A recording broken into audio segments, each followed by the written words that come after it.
moms, spiritual moms, and how God sees you. So let me tell you the history of Fotini. See, Fotini, we don't know her name originally. It doesn't tell us her name, but we do find out that she is called Fotini. And the day that she was named Fotini was at the day of Pentecost. Yeah, she was there. She was one of the 120 in the upper room. She was there, and in fact, she wasn't just there alone. She was there with all of her sisters. I believe it's 5 sisters. Could be 4 and her 5. Excuse me if I get that wrong, but I believe it's 5 sisters. So she saved her 5 sisters. Her sons, she had 2 sons that followed her into the ministry. And all of them were at Pentecost. They were of the 120. All those people that went with Jesus everywhere, and it's her that's there with her sisters from Samaria. And they go there and they are empowered. And on the day of Pentecost, she is baptized in the Holy Spirit, and they rename her Fotini, which means the enlightened one. Ooh. They called her the enlightened one. So she would go on to evangelize and become one of the apostles. Let me clarify, not the 12. She was not one of the main 12, but she was considered an apostle by the apostles themselves. In fact, we read sermons as early as the 4th century that talk about Fotini and what she did. And they call her an apostle, and they call her an evangelist. They label her with an office in the body of Christ as an apostle. In fact, that's not the only evidence to suggest that. So this idea that women can't do stuff for Jesus did not exist. Did not exist in the 1st century. See, Jesus came and broke the paradigm. He was constantly upsetting the religious norms. He let women sit at his feet, a place that was only held for men. Only men could sit at the feet of a rabbi. In ancient synagogue, all the way through today, women have to sit on one side and men have to sit on the other, and the rabbi is not to be that close to them because the woman might be unclean. She might be going through her unclean time, and touching her makes him unclean. And so Jesus allowed these women to come and worship at his feet and wash his feet clean, because Jesus is the one that makes the unclean clean when he's touched. So he broke the paradigm everywhere he went, ladies. So I'm going to break that paradigm. I'm not saying that there wasn't the 12 apostles and that they were over and covering over the house. I'm not going to get into that argument, but I'm telling you right now, they considered Fotini to be an apostle and an evangelist. And she didn't just evangelize there in Samaria. She actually went all over Asia Minor. She went to Africa, and she evangelized in Africa. The Lord called her. Listen to this. After Peter and Paul had both been martyred, there was Fotini continuing to evangelize and be a missionary to Africa. In fact, after Paul and Peter are martyred, Fotini does something crazy. She feels the call to go to Rome and win Nero to the Lord. If you know your history about Nero, Nero is the one that persecuted the Jews, the Christians greatly. So Nero is persecuting Christians. He's rounding them up. He's ordered them to be killed. Fotini hears about this and says, that sounds like a good place to go. Right? So I want to be in the company of people like Fotini.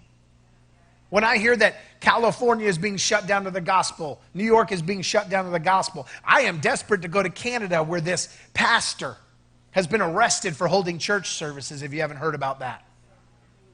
The one that lived in communist countries and seen the detriment and destruction of communism. He went right, he's there in Canada, not in some communist country, not in China, not in a third world nation. He's in Canada, and they arrested him and dragged him out like a criminal and arrested him the other day for holding church service. They showed up with 20, 30 police officers to arrest this one pastor. See, what they don't realize is that pastor's not going to fight back. But if it's God who fights back, your 20 officers are in a lot of trouble. Should have showed up with one. You need those officers for other things. Because 20 can't take on the Lord. See, Fotini understood what it looked like to stand in harm's way for the gospel's sake. So she sails to Rome. And what happens is when she shows up in Rome, now remember, Rome, the greatest empire in the world, when she shows up on the ship, it creates such a ruckus through the community that she can't be ignored. I want you to catch this. She didn't just come on a ship and get off the ship and say, oh, I'm Fotini. And it was such a ruckus on her arrival. Why? Because she didn't show up alone. She showed up with a congregation of followers that were following her. She was in charge of a large group of people that got off a ship and started to invade Rome. I want you to catch this. She was the apostle of that group. There was nobody in Rome over her. The apostles are gone now. You got Peter and Paul who have been crucified, have been martyred.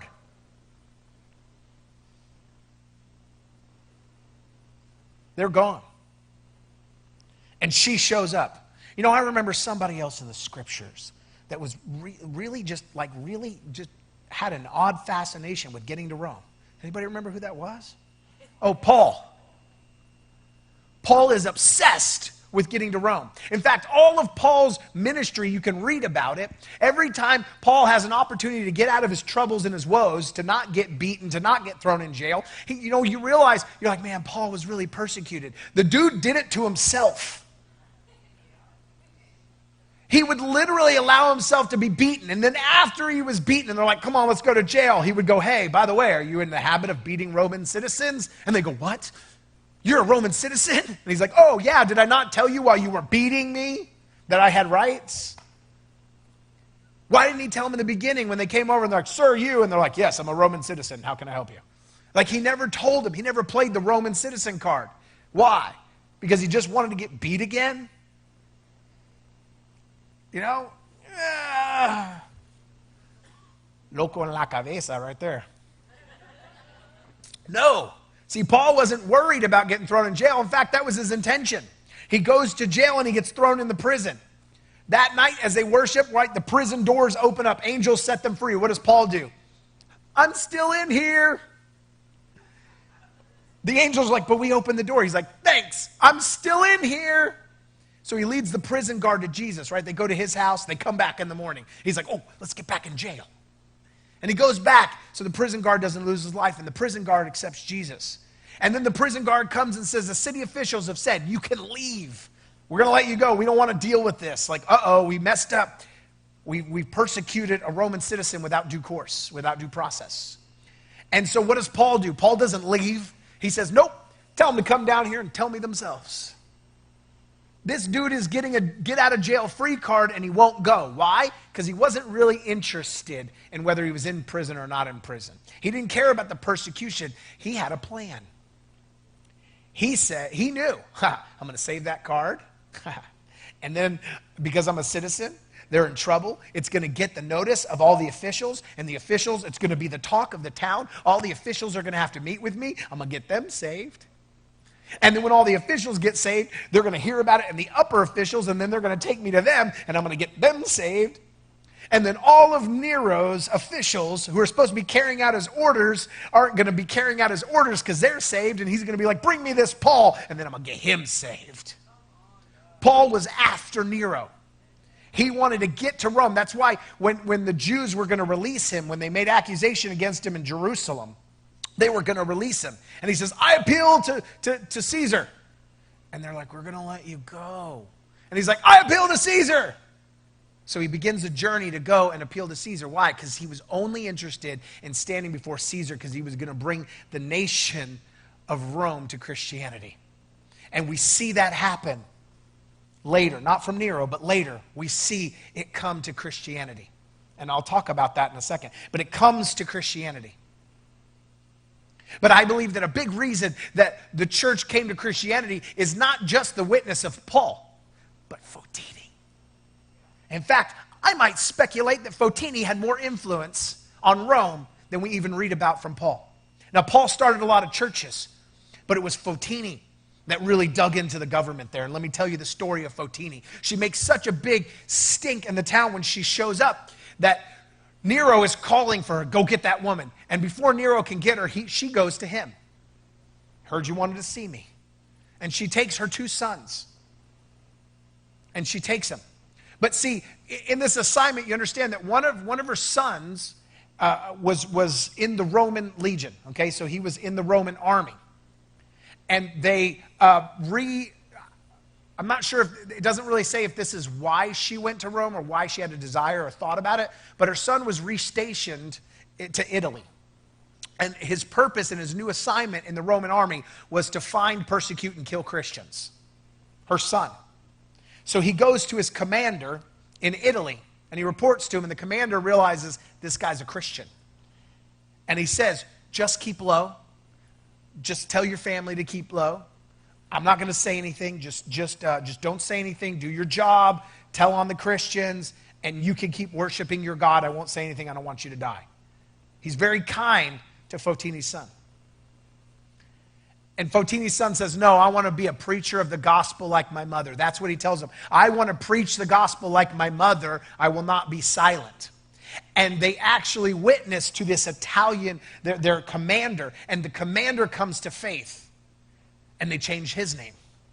So he gets rid of his Roman name and becomes Fotini, or Fotino. They change his name. So now the two brothers, Fotini, her sisters, and a crowd, a multitude that follow, have all gone to Rome, and they've met with Nero. When Nero questions them about their faith, I'm just going to summarize some of this, but when Nero questions them about their faith, they say they will not recant their faith, and they've come there to show the God of heaven, to show him that the false idols have no power. So Nero orders that they be beaten on their hands with iron rods. So all of them place their hands out. And I think it's 3 hours. I want to say 3 hours. If I get some of the details wrong, will you forgive me? It's a lot of history. I believe it's like 3 hours they beat their hands. They beat their hands with iron rods. And they felt no pain. And they had no injuries. After 3 hours, each guard would take a turn for an hour beating their hands, and then the guard would give up from beating their hands, and they'd sign another guard for 3 hours. 3 guards beat their hands with iron rods, and they just kept their hands out with no pain and no injury to their hands. Nero is so furious that they sustained no injury and that they've made a mockery of his gods, that he has the sons blinded and thrown into prison. And they throw them all into prison, but he blinds some of them. And the prison guards come back to him after a season and report back to Nero and say to him, sir, we just want to report back to you on Fotini and her people. The ones that were blinded, they're healed and they see fine. And they've won the entire jail to Jesus. There is peace. And it's turned into church, and everyone in there, including the guards and all the prisoners, are following after Jesus. People are getting healed, signs, wonders, and miracles are happening, and we can't stop it. And every time we do something to them, they feel no pain, and they recover instantly. So Nero actually orders them thrown into the fire. And like Shadrach and Meshach and Abednego, they do not burn. Nero is a mad king. You think at that point you'd fall on your face like Nebuchadnezzar. See, we talk bad about Nebuchadnezzar, but Nero was much worse. Nebuchadnezzar, when he saw them not burn the fire, turned from his wicked ways. There is something in the hearts of men. When you give yourself over to, there is one thing about not knowing or thinking you're serving the right God, so you persecute somebody else. That's Nebuchadnezzar. He didn't know what he didn't know until he knew it. But when he saw it, he repented. But Nero's heart is twisted, and God is exposing the twisted hearts of men in this season, and will not allow them in positions where he can twist on the men and women of God anymore. And so Nero is so twisted and lost that he sees this, and still he gets madder and madder. He gets to the point now where he begins to martyr the sons and the sisters of Fotini. He beheads them.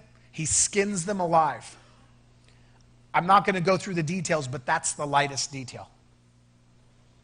And he eventually martyrs them after several years of them thriving and not being able to hurt them. The grace that God had given them, the purpose that they served, came to an end, and they were martyred. Only Fotini remains. She sees her sisters and her kids and even the commander of the Italian brigade or post, gives his life up for Jesus, and he's martyred. And Fotini is mad.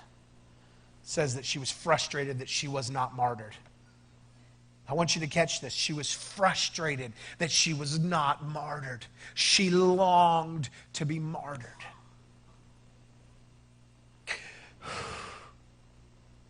She longed to lay her life down for the gospel's sake while she saw others.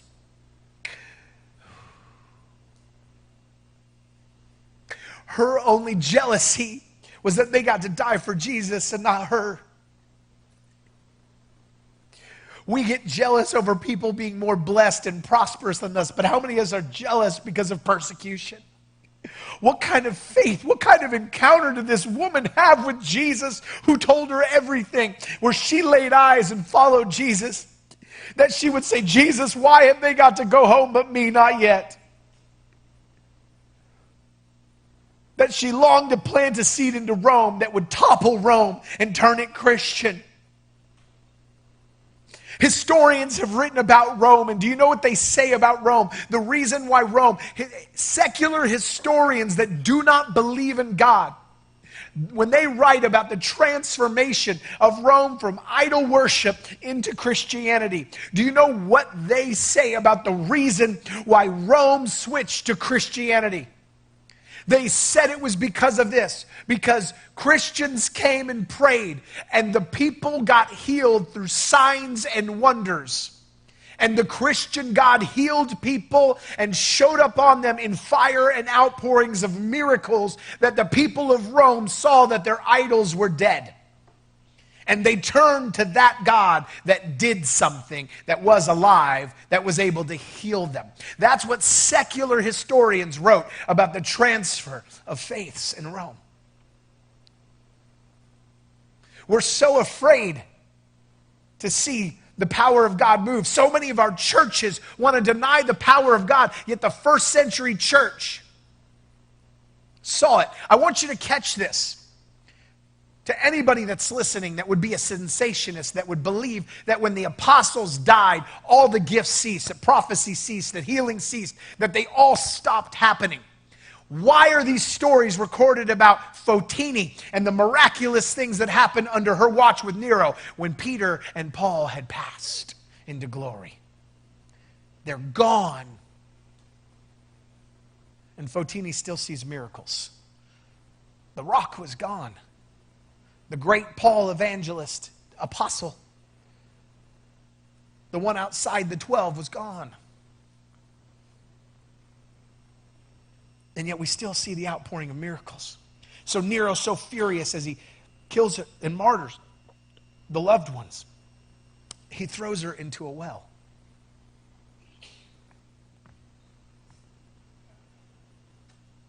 He throws Fotini into a well.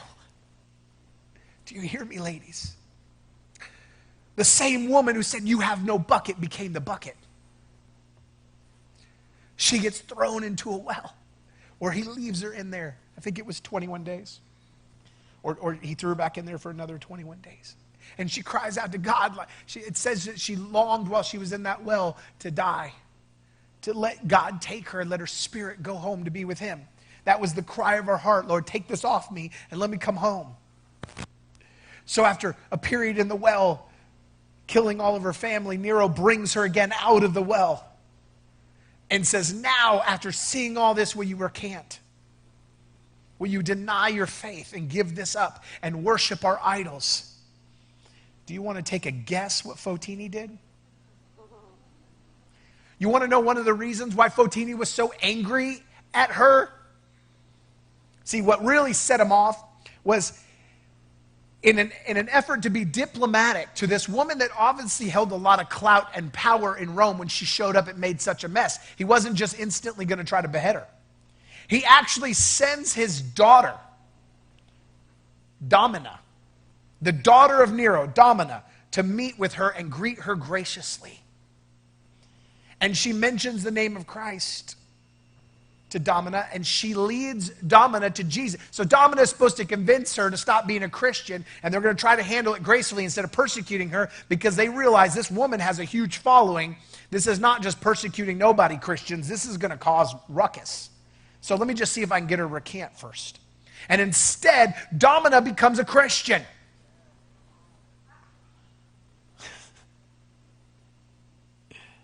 And she baptizes all of them, including all of Domina's slave girls. And she gave them new names. How many of you guys understand that when God says you become a new creation in Christ, when you come to Jesus and are baptized, he really meant it. That the first century church even changed their name and said, who you were before is not who you are now. God wants to show you that you are different, that you are fearfully and wonderfully made, and that who you are now is not who you were then. Let go of your past and walk boldly into your future. Some of you are so worried about the persecution that you face. If you didn't face it like Fotini, you got nothing to worry about. But the people at my work might not like me if I talk about Jesus. Fotini walked into martyrdom. And they all came. They renamed Nero's daughter Enthusa.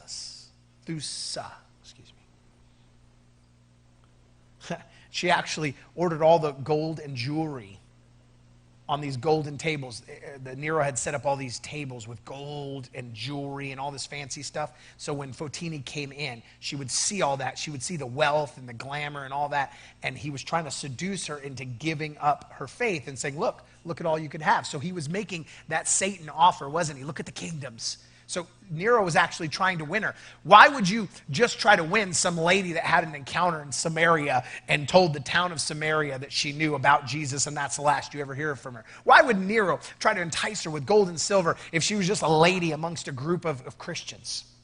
She got to tag along with Jesus. I think that's a lot of times what we try to reduce Fotini and Mary Magdalene and the other women of the Bible to. They just tagged along. They got to make the meals. That's what we reduce them to. But he specifically enticed her. Couldn't kill her by fire. Couldn't beat her hands. Couldn't blind him. And so he brings her out of the well. And he says, now will you recant? She says, no way, Jose. And he throws her back in the well. And while she's in the well, she gives up her spirit. She cries out to God, and they said that she would be heard saying, I want to go. I want to come back to you. So the very same setting where she first encounters Jesus at the well of Jacob, and God offers her living water, the very first place that she went and died to herself becomes the place where she dies once again to be reunited with who she met to die in the first place. At a well, she finds life and death. And at a well, she finds death and life. What has God called you to today? I don't care what your gender is in this building. You are not what the world tries to box you into.